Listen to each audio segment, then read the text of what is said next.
All right. Well, thank you all for joining us. My name is Heidi Eaker. I'm the communications person at the Winneshiek Energy District. And this is our last energy lunch of 2020. So thank you for all of you who've figured out how to join us on Zoom. We miss meeting in person, but we'll be on Zoom for at least a couple more months. And today we have Tristen joining us. Tristen was an AmeriCorps member at the Winneshiek Energy District in 2014, 2015. And so we're here today to hear about a little bit about how that experience was, but then also mostly what he's been up to since and what he's doing now. He's working for a nonprofit called Ecolibrium3 is that how you say that, Tristen? Ecolibrium3? Yeah. Yeah, okay. I think we finally shortened it to Eco3 now, but yeah, Ecolibrium3. Okay. Which is a nonprofit in Duluth. So thanks for joining us, Tristen, and take it away. Yeah, so like you said, I did AmeriCorps down there for 2 years, and I guess it was 2014, 2015. It was a little bit ago now. I was I can't even remember the name of my title. I was the energy auditor guy, so I did the blower door tests and stuff for the program down there, doing the weatherizations. I did that. Did all kinds of stuff down there. I'm sure as many of you know that live there or were part of it. And that kind of led me, oh man, I didn't really prepare for this. I guess I did 2 years because I didn't really know what the heck I wanted to do after college or even after the first year of AmeriCorps there. Second year, I realized I better figure that out quick because you can't do AmeriCorps forever, unfortunately. And decided I wanted to live further north where there's a little colder and hopefully a little more snow, but I think you guys got more snow than us right now. And I found, I stumbled across Ecolibrium3, just searching around on the website, and turns out they actually do something very similar to what we did with Green Iowa, just not with AmeriCorps members. So right now, or I guess when I started, I was doing, like I said, very similar stuff, working with the utility companies up here, going to homes and doing those advanced home energy audits.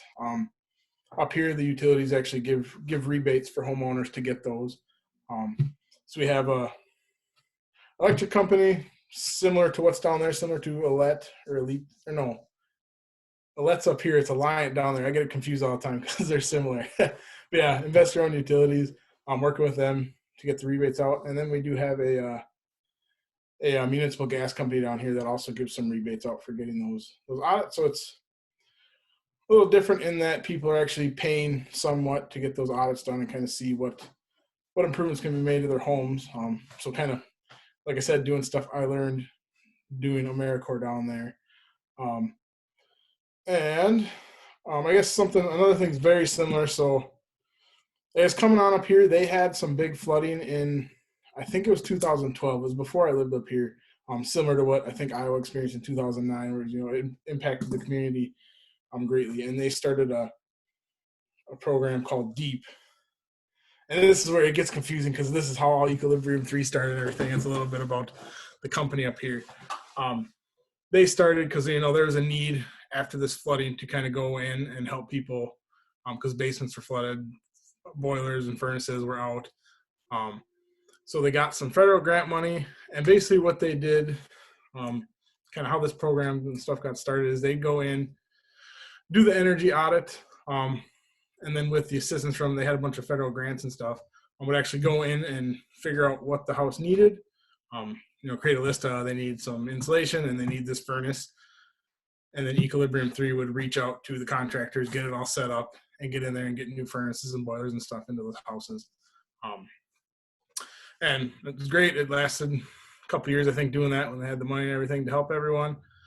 And then that kind of started to fizzle out, and they kind of quit doing them for a year or so. And then I came along, and turns out they were actually looking at starting this program called Giving Comfort at Home, which is almost not exactly the same, but very similar to what I was doing down there in Decorah, where we go into income qualified houses, do the energy audit, do that weatherization, window kits, rim joists. We just put some insulation in the attic the other day, and just trying to get to all those low income homes where they're on the list with the heating assistance, and getting improvements into their home. It's just there's so many old housing stock up here that they're never going to get to every house. So we're trying to go in and, do what little we can to help those people out and make their homes a little more efficient. And that's kind of what I've been doing, is doing the audits for regular residential homes and then doing that income qualified stuff that work with that. And it's kind of exciting right now. We actually I have two, well, one AmeriCorps. So we have a cohort of AmeriCorps now, Vista, AmeriCorps Vista up here. And we have I think there's 20 of them now doing a bunch of different things with Ecolibrium3. And I get one he's an Energy Vista. So he helps me kind of run the program, do the sign-ups, paperwork, all that stuff. So it's been kind of nice that I get to continue working with AmeriCorps up here and running that program. And we also have another program kind of similar to that, but it's focused on, so we're up here in Duluth. I don't know if you guys know much about it. I should start with that. Maybe I think it's 80,000 to kind of 100,000 people in the Twin Ports area up here. So there is quite a few, or a good housing stock of 2 to 4 unit kind of rental buildings. A lot of them are houses built in the early 1900s, late 1800s even, that have been converted into, like I said, 2 to 4 unit rental buildings. And so we've kind of worked with the gas company here to put forth some grants to get separate heating systems in each of those units, because it's code in Minnesota now that you can't share a forced air system, because they'll all have the returns to suck the air back down to the furnace and then disperse that to the units. And so if somebody's smoking or somebody's sick or something like that, all those units are kind of connected. So we really want it, you got to get separate ductwork and everything. So it's a big cost to the landlords. So we're working with them, going out and doing the energy audits, seeing what their needs are, if they need the grant, helping them get that and setting them up with a contractor or whatever, and, helping them get that grant to get their heating systems upgraded so they meet code and, make it a little bit better for the tenants. As well as doing that, giving comfort at home in those multifamily buildings as well. I guess, unfortunately, right now with COVID, we've had to adapt a little bit. So I was doing all that up until March, and then we had to kind of stop. And right now I'm doing all remote energy audits. So it's just been interesting trying to figure out how to do that, how to switch from going in physically in the home to, having a homeowner try and tell me everything I need to know to do those audits. And so yeah, it's been interesting, a little challenging doing that, but it's been working. We've been staying, fairly busy doing those remote audits. And I guess with the COVID stuff, that's another just a fun thing about working. So I didn't even start with that. I guess Ecolibrium3 is a nonprofit, kind of with the main goal, or whatever you want to call it, of focusing on this community, which is Lincoln Park, which is kind of a lower income neighborhood in the city of Duluth. And so yeah, we focus a lot on just that neighborhood, kind of helping that community, building that community.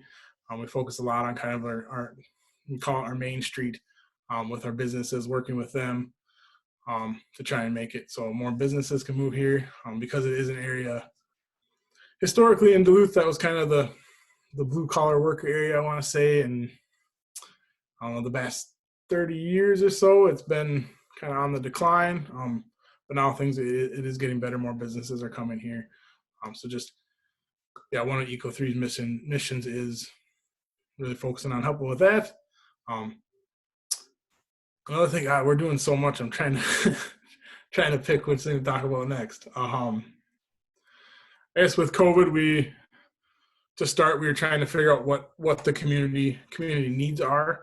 So we put together some resources to kind of help families, notably with what food resources there are in the city and what they could take advantage of. Because if you guys remember back in the start of it, kids weren't going to school, so that means schools no longer providing lunches to them. So we're trying to help families. They can't suddenly afford to having to feed their kids another meal every day. And we actually we got some donations, and we're handing out meals and stuff at the start of the pandemic. Did that a couple times. and just working with other groups, other businesses in town. And then we put together a program with a local like canoe bag makers called Frost River. We worked with them to make the face shields. We actually got quite a few volunteers and made 100,000 or so face shields to kind of provide to the community here, and to the hospitals. And we're still trying to sell some. So if you guys know anyone. And another big thing that just recently happened is we were able to get kind of funding and get everything together. And we have a community solar garden that we just put up a 40 kilowatt system. And part of that is we were working with MACV. It's and I can't remember the acronym. It's a veterans housing organization here in Duluth. So they actually get 10 kilowatts of that goes to power their building. And then the other 30 kilowatts, I believe we are going to try and use. We're still working out the details, but it's going to be kind of like a folks facing electric shutoffs due to being behind on their bills. We're going to be able to use that power generated to kind of help them out and get their bills back to paid. And that's kind of nice because that's kind of right at the entrance of the neighborhood, and it's right off on a hill along Highway 35. So everyone every day sees the solar coming into town here. And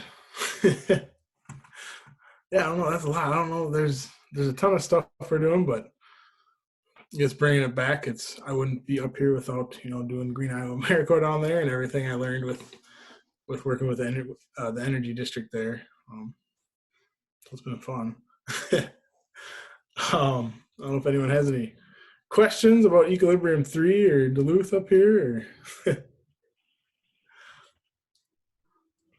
the funding for the energy audits that's through the utility company, was that a program that Ecolibrium3 came to the utility and said, hey, give us money and we'll do this program? Or was the utility trying to do those audits and then looking for a community partner? Yeah. So I'm not sure how it started exactly. I just know it's part of the and I forget the name of it now. I should know it. It's part of the state's kind of like energy savings program. The PUC came up with it, or maybe not the PUC exactly, but the Public Utilities Commission here. Oh my God, no, I'm sorry, I can't remember the word for it. I'm drawing a blank, but it's basically just the kind of the state sets these standards.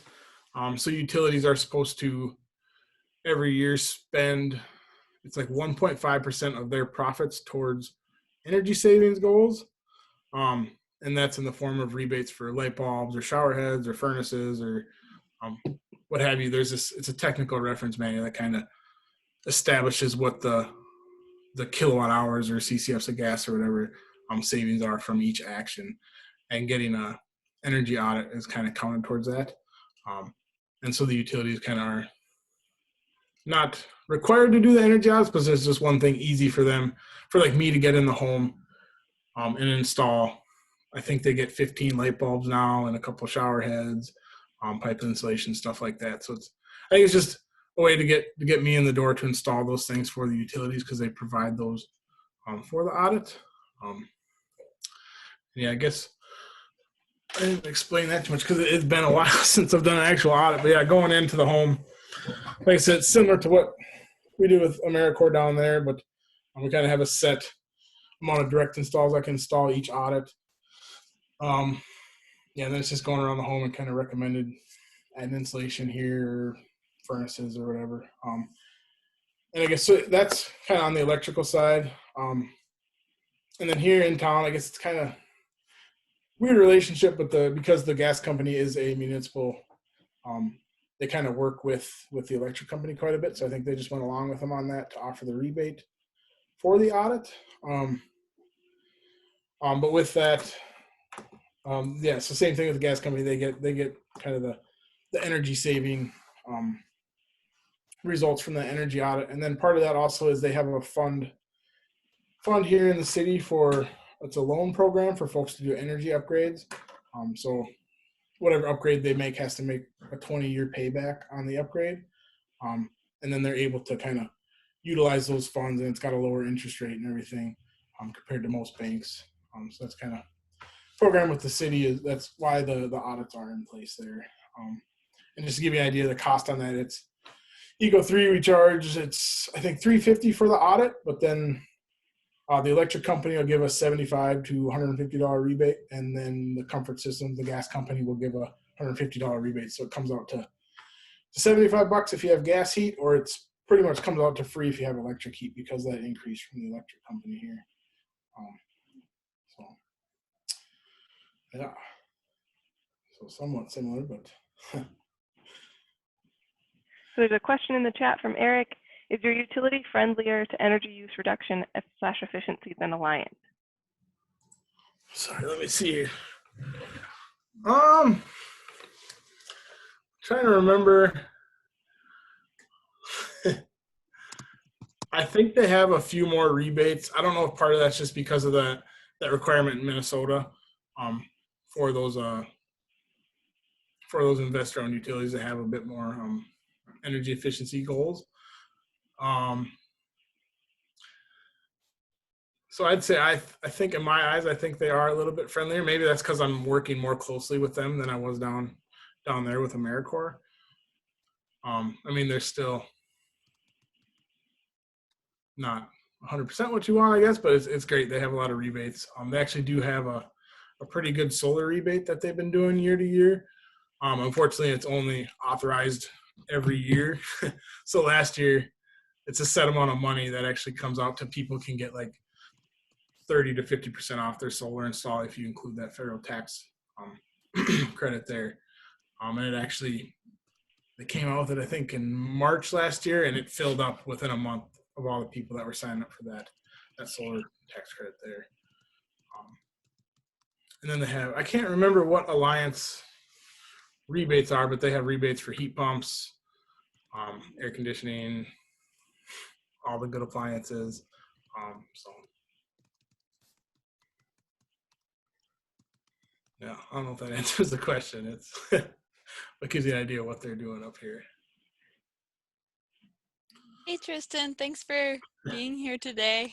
I have a question. Does your organization do any carbon tracking of what you're saving folks, or do you, maybe a second part of that question, do you have any partnership with the city's sustainability commission or the goals that the city has? Can you speak a little bit to that? Yeah, so we don't necessarily track what our savings are like we did with the Winnebago Energy District with the I forgot what they're called now. the carbon savings things there. We don't do that necessarily with Ecolibrium3. But we have been working with the city a lot. I haven't had a huge role in it, but we did just come out with the Duluth Climate and Energy. It's the DCEN, which basically it's a bunch of goals that a group of citizens came up with to kind of push the city to be more climate conscious or energy efficient. And it ranges from, kind of like my work, like what things the city can do, because we do have that municipal gas company. Like the city could put a lot of weight behind that and giving out more rebates with that or more loans or, pushing people to use less gas. To kind of other things the city could use to pressure the electric company to do a lot more. And I wish I could tell you more, but it's on our website, Ecolibrium3.org. If you're kind of wondering about this or want to read up on it, there it is. It's the Duluth Citizens Climate Action Plan.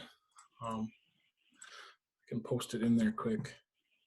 But yeah, it's basically just this big plan that they're pushing the city to kind of adopt and do things to be more climate conscious there.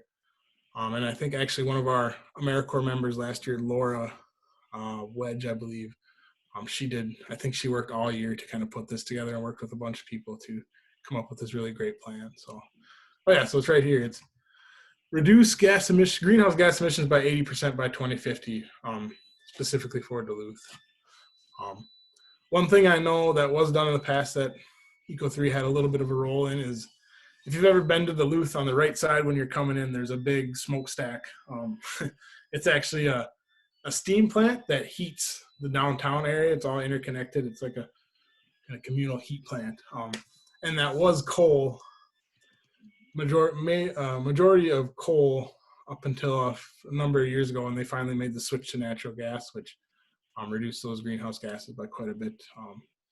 And so that's another thing. It's another kind of energy system in Duluth that we're working on making more efficient. And yeah, there's a lot of stuff going on, and I wish I was more knowledgeable about all of it, but I kind of do stick to energy audit stuff and just have kind of know what's going on, but I can't get into the full details of everything.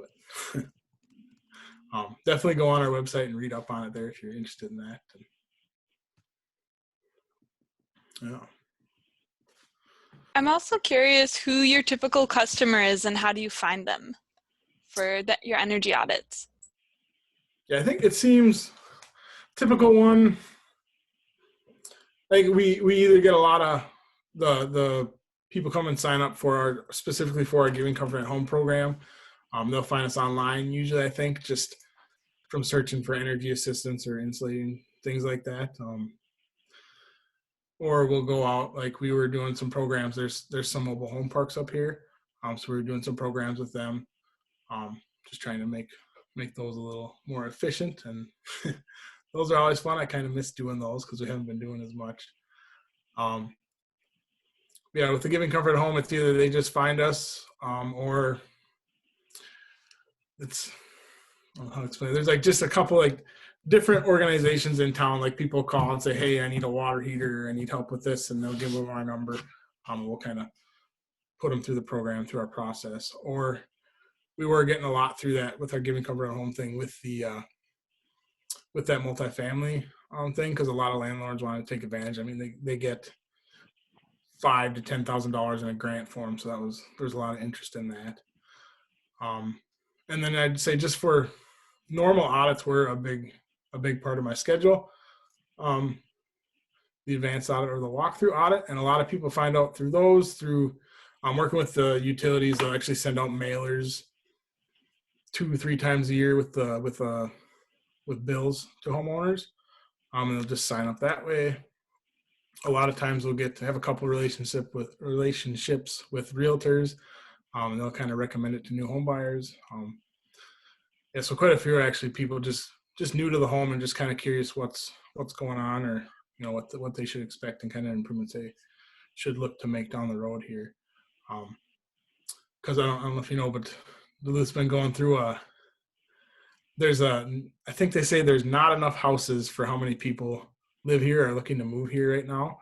So houses are selling really fast. So I think people are just kind of really interested in kind of sticking with that older housing stock, kind of looking at how to make the best of what they got with the houses they're buying here. And then we've just been working a lot lately on kind of organizing our system of people we've worked with in the past and kind of reaching out to them and say, hey, it's been 5-10 years since you've had an audit. Are you curious about getting anything done right now? We've been trying to push that, especially with the pandemic and everything. I've been a lot less busy, so we're trying to push that with, you can get a free remote energy audit right now. It's offered by the utility here. So I'm just pushing that and saying, hey, why don't you just check up on it, or post on social media if they want to see if they're interested in just kind of getting that done. So yeah, number of different things. And it's a little different than down there because it's, like I said, 80 to 100,000 people up here, so it's a little bigger. I'm mostly in Duluth, not going different counties and stuff. So Can you talk a little bit more about how the remote audits work? Yeah, so it's usually just beforehand they'll sign up, and I'll get their electric and gas usage. So I'll look at last year or two's usage, just see where it's at. Do some little, just some like calculation stuff with kind of what their average use is, figure out what's going towards heating, what's going towards water heating, things like that. Looking at their electric use, seeing if there's any like jumps in it or just looking at that and kind of going over it with them. And it's kind of nice. The utility up here has an online tool where you can look and kind of see your daily usage kind of to the hour. So you can kind of see, at 10 o'clock I did laundry and my electric use shot up. Or the other day I had a guy, we were looking at it, he had installed heat tape on his deck to melt the snow, and the electrician told him they wouldn't use that much electricity. And he left it on all the time for a month, and his bill went up to like $500. So just looking at, so that's just an example of something we can find out just remotely, even though I'm not there on site. Looking at energy use and trying to figure out what it is and trying to ask them, that's one of the challenges with it too, is just, oh, my electric use is high and I don't have electric heat or anything, but come to find out they actually have a space heater somewhere, or it's a number of different things. And also using Google Maps is a big one to kind of see what the house looks like, because I'm not actually physically going there. Or I found out that realty sites are actually a big help, because they usually have, even if the house was sold like 5 years ago, it'll still have a ton of pictures of the house, of the inside of the house and everything on there. So it's been kind of fun to use that to try and figure out what's in the house and trying to figure out what the homeowner knows, because it's kind of surprising how many people don't know what their heating system is or what their water heater is, or so just trying to, I don't want to say pry that information out of them, just trying to coax it out of them. And then I guess I didn't say that either with the audits. We provide the homeowners with just a little report on saying, here's kind of the top 5 things you can do. So say the first one's, you should get rid of this furnace. It'll cost you about this much, and this is about how much you'll save. And then tell them that'll pay itself off in 10 years or whatever. Versus if they replace some windows, that's going to cost, $10,000-$20,000 if you're going to go with the Anderson windows. That's not going to pay itself off for 50 years. So definitely looking at doing your furnace first, and maybe doing a window or 2 a year instead of doing all the windows at once.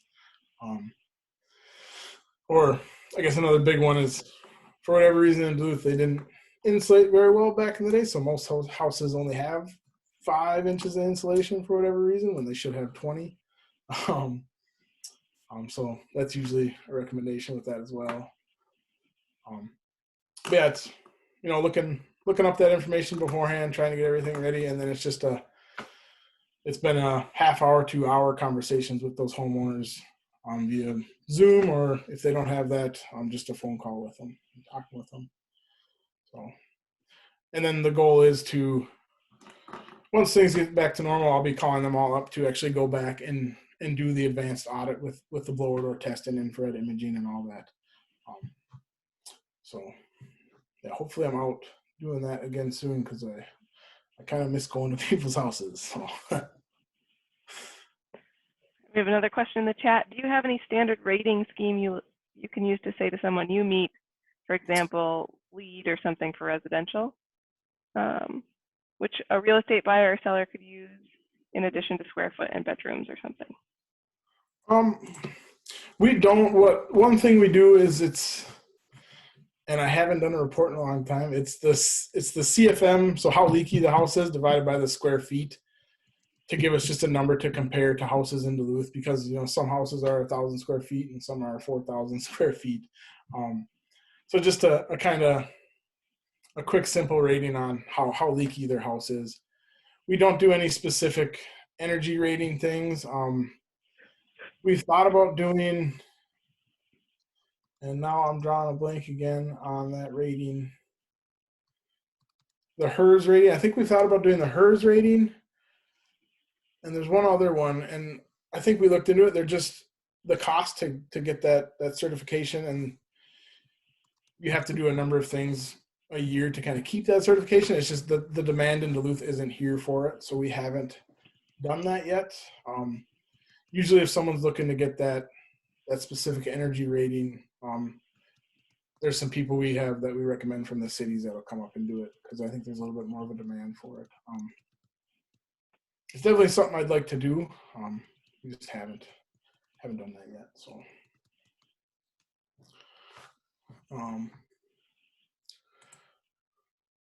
It's one other thing, because I know Energy District's all about solar. We do have, I don't know if can I share my screen quick? Do we got time, or we went over a half Yeah. hour? No, go for it. Let me make sure. All I right, can just you show should it be real able to quick. We share. have this Duluth Shines website we put together with so in Duluth we have the University of Minnesota Duluth, and we have St. Scholastica, and we have Lake Superior College, and there's one more in Superior, Wisconsin. So a guy that used to work with us, Brett Pence, he worked with UMD quite a bit to put this map together. And basically it's a great tool for, it's only in Duluth, but they use LiDAR, and it's kind of slow. But when it works, you can basically go in and click on your house. So these red dots are kind of optimal solar suitability. So it's just a tool for homeowners to come in and click on, and they can figure out, oh, I could put a system on and produce 500 kilowatt hours a month, and figure out, if what solar is about $3 to $4 a watt up here right now. So that system will cost that much, and just a tool for people to use to go in and look at, oh, I could put solar on my house and it would make sense. It'd pay itself off in a certain time. Or, like this house, it's probably surrounded by trees. He's not going to get any solar there. So they probably wouldn't want to do it. But just kind of a first step to using this, and then contacting. We have a couple solar contractors up here and a couple in central Minnesota and then in the cities. But that's just something kind of fun, kind of cool. I like sharing with most people that we put together. It's a little slow, but then you can see there's solar installations on here that you can put, and yeah, just a fun little tool we developed. And usually with audits, if I get a sense they're interested in solar, I'll kind of go over this with them and kind of use this a lot to show them what potential their home has for solar. So. What was when you slid the bar and it went mostly like red, yellow colors? Yeah, that's the LiDAR data. So I forget what it stands for, but it's like the laser. It's a way to show elevation. Okay, cool. I'm not sure exactly how it works, but let me see. It's kind of, anyway, the yellow and the white areas are kind of always get sun. The dark areas obviously are where there's trees or buildings or shading. So they kind of use this data to get these red dots. Basically, it's kind of how it does its thing somehow. Cool. But yeah, so you can see there's a ton of all these flat roof buildings. They could have a ton of solar on them, but oh, sorry, I didn't have my screen shared. I'll go back to it. Maybe.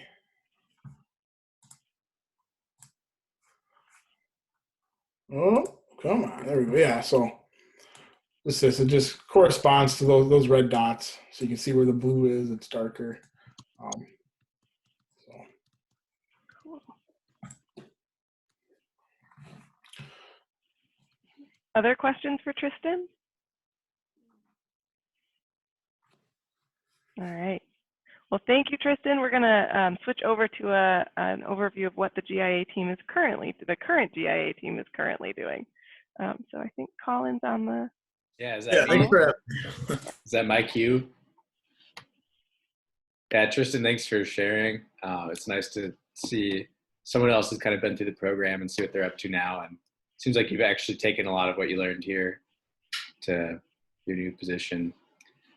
So anyway, yeah, Heidi asked me to give a little overview about what we've been up to and what we're still doing. And so I kind of picked just the highlights, but I can tell you all about everything we've done in the last, 4 or 5 months if you want to hear more too. So a couple of my coworkers just threw their cameras on too. That's Matt and Martin. They're our audit leads. So they kind of had Tristen's role where they are our lead guys if we were actually performing as many audits as we'd like, but they are still putting out reports. And then Mara is not on right now, but she is our logistics coordinator, and Maggie is our outreach coordinator, and I am our education coordinator. So let's see what we've been up to. Just recently as a group, we all started working on fundraising to our own kind of personal circles. So it is WED's fundraising season. And so we're all pretty well versed in Wed's mission now. So we're kind of reaching out to our own folks about that.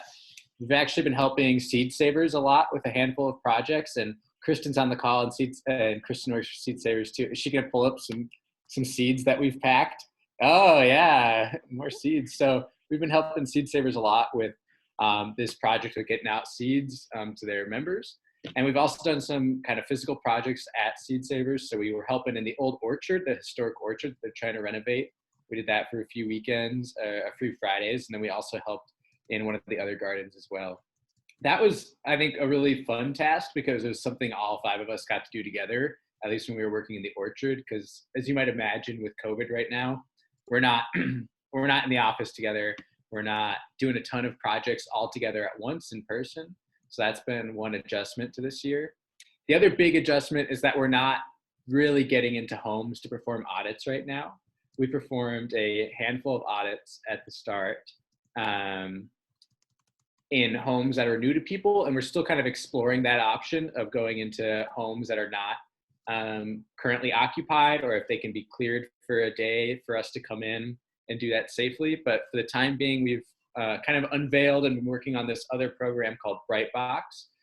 Not exactly like the remote audits that Tristen has been performing, but we basically, the main focus is on lighting. So changing out incandescent light bulbs and CFLs for LEDs, because that is where, at least in our system, I think you guys correct me if I'm wrong, but that's where most households see the greatest savings on their energy bill and energy usage is when they change their lighting.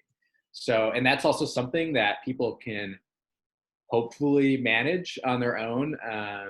So we take people's orders, they sign up for our program, let us know how many lights they need and whatnot, and then we send them a customized, personalized box of LED light bulbs that they can then exchange out their old light bulbs for. And then I know Martin and Matt are working on reports for those as well. So we're able to get some data back to them about their energy savings from that program. I think the other kind of big thing that we've been working on since the start of all this is something last year's team started on, and then we carried over through the summer and into this service term, is we've been helping with the Decorah Food Pantry. Every week, all of us take at least one shift there a week and help, we kind of run the client end of things where people show up and we get their food out to them, help sign them up for the program. And that's been, I know for me, a really rewarding program to know that we're having this direct impact on people in the community who are facing a higher need of those services right now, especially because we aren't getting that kind of face-to-face interaction in the homes. But yeah, those are some of the biggest things we've been doing. One other thing I wanted to highlight is we just did a huge calling campaign to all of our old clients who might qualify for LIHEAP, as well as, which is the Low Income Heating and Energy Assistance Program. And then another program that was being administered by the state of Iowa as part of the COVID relief kind of package was for people who were at risk of disconnection from their utility lines. But that program was not actually advertised all that well, and there was a really tight window to sign up for it. And so Andy brought it up to us, and we went through our whole contact list and identified all the people who would have probably fallen into the categories of qualifying for these programs. And so we called, like, Matt and Martin, it was like around 500 people, right? We each almost called about 100 people to let them know about these programs. And that was something I enjoyed doing recently, because every now and then you would just get a phone call with someone who you knew, like, when you talk to them, they would share how they really needed that help right now. And, a lot of people didn't need the help or didn't qualify for it exactly, but they were also happy to hear from the Green Iowa folks, even if they had an audit done like 6 years ago by some other staffers a ways back. They were always very appreciative of the kind of work we've done. So that's a little bit about what we've done. And if anyone has any questions for me, or Matt and Maggie and Martin are around too, if you want to ask us. Heidi, did I miss anything? Anything you wanted me to throw out there that I didn't get? Or Kristen, or? I think that was a great run through. Thanks. That's interesting. I guess just express the difficulty, and I'm assuming you guys are they still doing BPI training, or do they have it in-house now? Okay. Yeah, just the difficulty, because I know a big part of that is kind of the on-the-job stuff, so can't imagine getting that training and then having the remoteness. After Yeah, coming. Matt and Martin got the BPI training, and then we got to do like 4 audits before we like really kind of closed our doors more. Yeah. Which that's just like, that's the way things are right now. It's the safest course of action for us and our clients. Yeah. And we have a growing list of people who want audits. So I think once we can, like, it's still a need and something people are looking for. I'm curious how the Brightbox program is going. Like, how's the response, and how does that compare to how many audits you would have been doing? Martin, do you want to speak on that? Yeah, sure. Well, I don't have like the exact list in front of me. Matt and I picked up a pretty big order. It was like 2,000 light bulbs yesterday from Ace Hardware. So we have a bunch of boxes, and we started packing up some of them last night. I'm hoping to maybe deliver some tonight or today. But yeah, I think it could always be more. And I think right now we're looking at outreach, so looking at Postville as one area, right? Like a press release, and also advertising in places where people attend. Like we talked to Northeast Iowa RC&D. Matt got in touch with them, so we were able to see, like, where are the best places for advertising that. And so I think kind of what Colin said, Brightbox is actually a place where we can create, noticeable sort of energy and sort of financial savings. And so I think, yeah, it's I don't have the exact numbers in front of me, but the initial one, like the initial sign up that I saw last night was about 40 people. But that's just what was on the spreadsheet in front of me. So I don't know how many more has signed up online. And Heidi and Tristen, you might be able to speak on this. How many homes do we normally get into in like a year? Isn't it like 120 is the goal or something around that? And so we're already at 40 signups for Brightbox. So I do think that's one benefit of Brightbox is we have a capacity to serve more people. We know other sites in the kind of Green Iowa system. I think the Cedar Falls site has already put together their equivalent of a Brightbox. They've put together like 400 of them because they have such a high need in that area. So that's, I guess, like one unexpected benefit of this whole thing is we do have an increased capacity to serve more homes. And I would say we haven't seen Brightbox's, even close to Brightbox's full potential yet in terms of how many signups we can get from the community. Ace Hardware has a really good deal on light bulbs if anyone needs LED light bulbs. So we made a big order, and then I think it's taken us, 2 months because our order was so large to get that. And so we've been sort of holding off on rolling out a lot of promotion for Brightbox because we didn't want to have people waiting forever for their light bulbs. But we've got I think 1,500 light bulbs available now, and I put in another order for another 2,000 bulbs. So we are ready to go big with our Brightbox. If anyone knows anyone who would like a box, tell them to get in touch because we've got bulbs.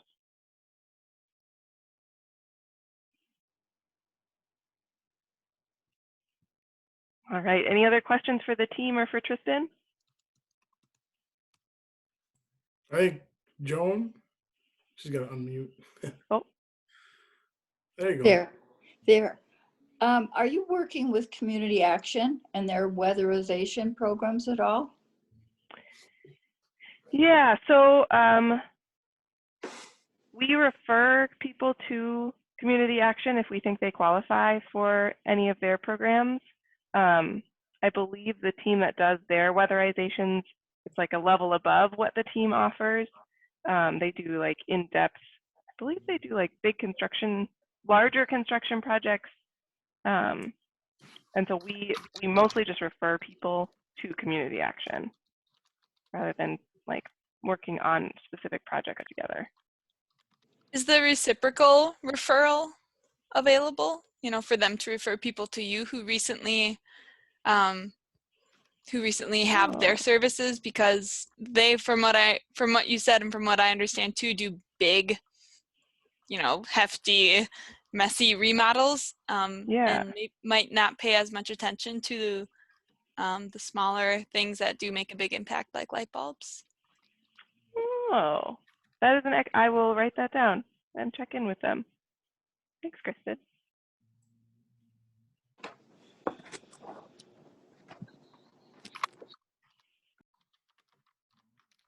All right, anything else? Other questions? Sorry, I just put something in the chat. I just forgot one thing quick, but it's not that important. Yeah.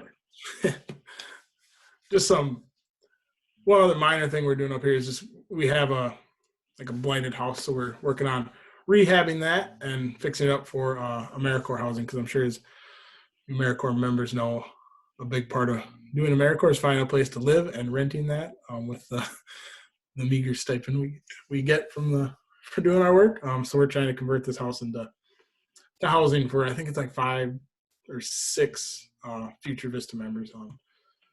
So that's kind of been fun. It's been a long process, but it's getting there now.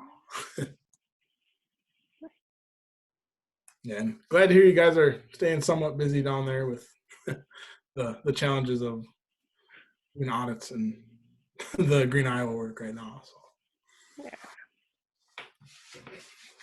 All right. Well, thank you everyone so much for joining us, and enjoy the rest of your Tuesday.